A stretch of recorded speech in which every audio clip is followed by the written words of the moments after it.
So now you have got what exactly Apex Triggers helper class design pattern is, and why we need to use it and how to actually use it.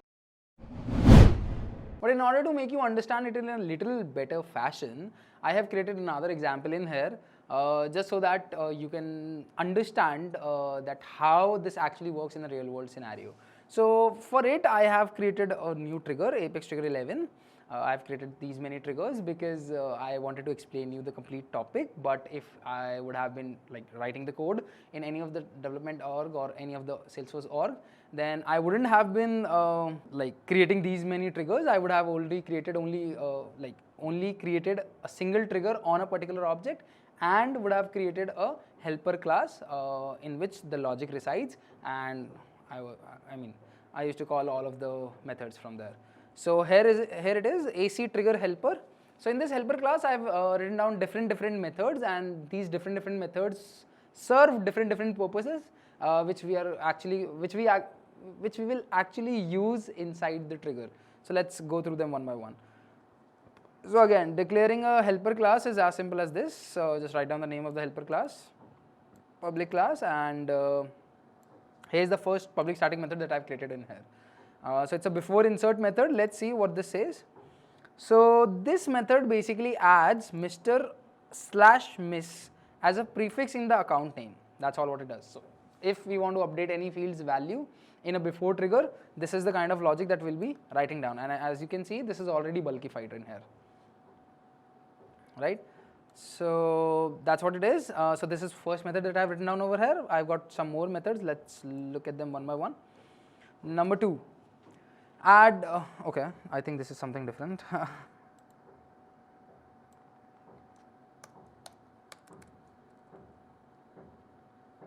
Okay, account name should not be modified validation. So what we wanted to do was that whenever we are updating an account, the name that it had earlier should not be updated, right? So let's say the name of the account was Acme earlier, and now we are labeling it as Avengers.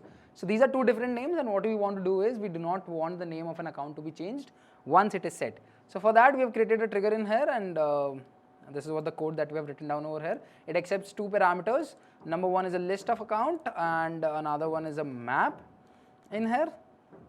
Let's go into the trigger and see that how we'll be able to call it. So AC trigger helper dot before update method. This is exactly how we call a static method in an Apex class, and then we are passing on trigger dot old map and trigger dot new, which contains the list, and this old map contains the map of the old version of the records.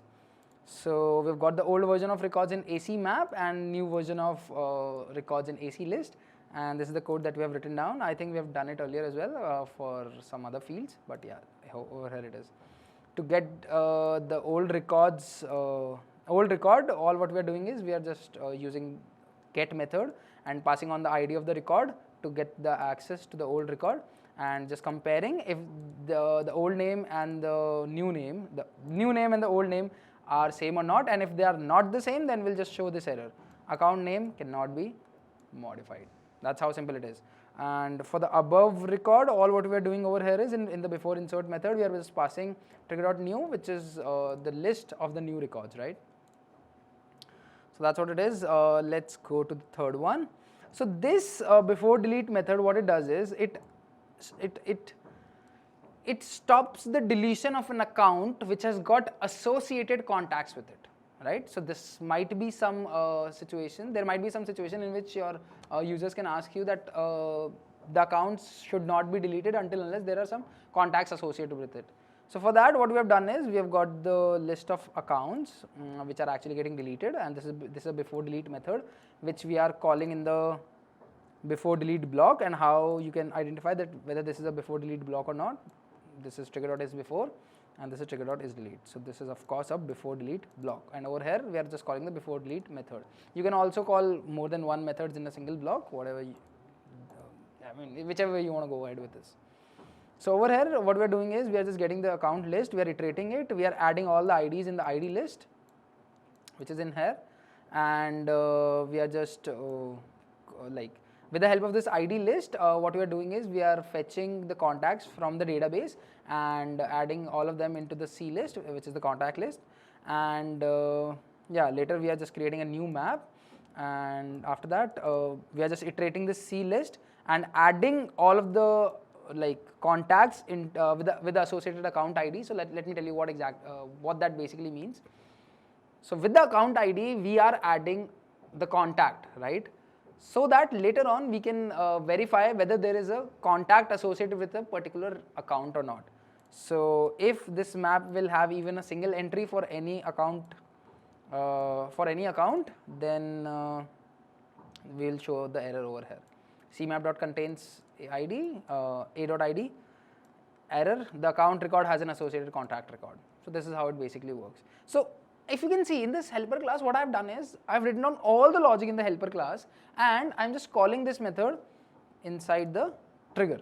So that's how easy it becomes, and I can use this same code block again and again into different trigger events as well, or different blocks as well. So that's what it is. Next logic that I've written down over here is to basically update the contact's mailing city to account's billing city. I think we all have done it earlier as well in the trigger concept, in the trigger topic itself. So it goes like this. After insert method, so after an account gets inserted into the database, all what we need to do is we need to get all of the, no, it's updating contacts. Oh no, it's something else. It's not updating contacts. It's basically adding a contact or inserting a contact.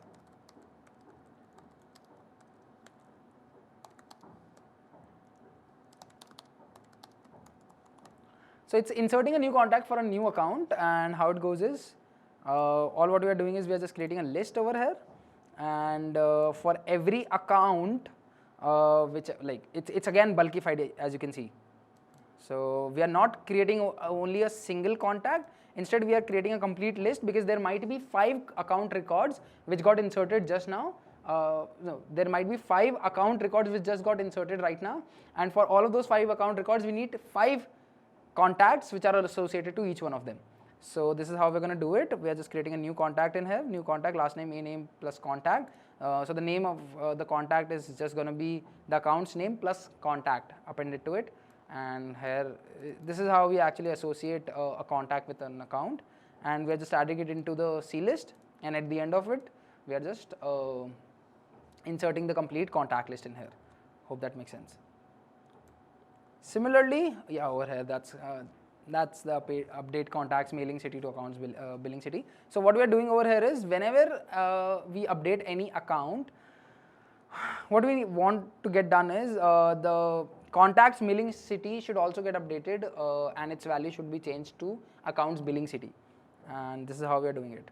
We have passed the map in here while calling it in the delete after update method, after and then update, right? So here it is, we are just passing the new map, and while passing the new map, all what we are doing is select last name, contact from account ID, acmap.keyset. So this acmap contains all the accounts which just got updated, and all what we are doing with this particular query is fetching all of the contacts which are associated with the accounts because of which the trigger execution got initiated. And later what we are doing is we are just updating the mailing city, or contacts mailing city should be equal to accounts billing city, and at the end we are just updating the contact list, and that's how we need to do this. And at the end, the last but definitely not the least, what we are doing over here is in the after delete method, after an account record gets deleted, what we want is okay, so let's say your users come to you and say that as soon as we delete a particular account, it should permanently get deleted from the recycle bin as well. This is a scenario that you need to implement, right? This is a situation that you might get. So in this situation, what are you going to do? You're going to write down a trigger, and which trigger you're going to write down? You're going to write down an after delete trigger, and in the after delete trigger, what exactly you'll be writing down? You'll be writing down the code to empty the recycle bin, right? So this is how you can just do that. So in the after delete trigger, we are just passing this trigger.old, and over here we are getting this list, and we are just passing it into the database.empty recycle bin method, and all of the account records will be deleted from the recycle bin as well. That basically means all the account records which we are deleting will actually get deleted permanently from the Salesforce org with the help of this method. And after undelete, over here what we have got is, so after undelete, what we want in the description of the account fields is successfully undeleted. So we are just updating it in here, and after updating it, it's just getting done. Account trigger helper after undelete method trigger.new, we are just passing trigger.new, and after passing trigger.new, we are just getting this successfully undeleted value in the description field, and we are just updating it into the account list. I hope this makes sense, that what exactly we are doing with the help of the trigger and the helper class design pattern. This is how easy it becomes, right? Whenever you use a trigger and a helper class pattern, and of course this trigger, so you can see that like this helper class design pattern is actually making it easier for us to maintain the trigger and the order of execution, and also the logic which is basically written down in the helper class of that particular object. So that's what it is about trigger helper class design pattern. Just practice it right now.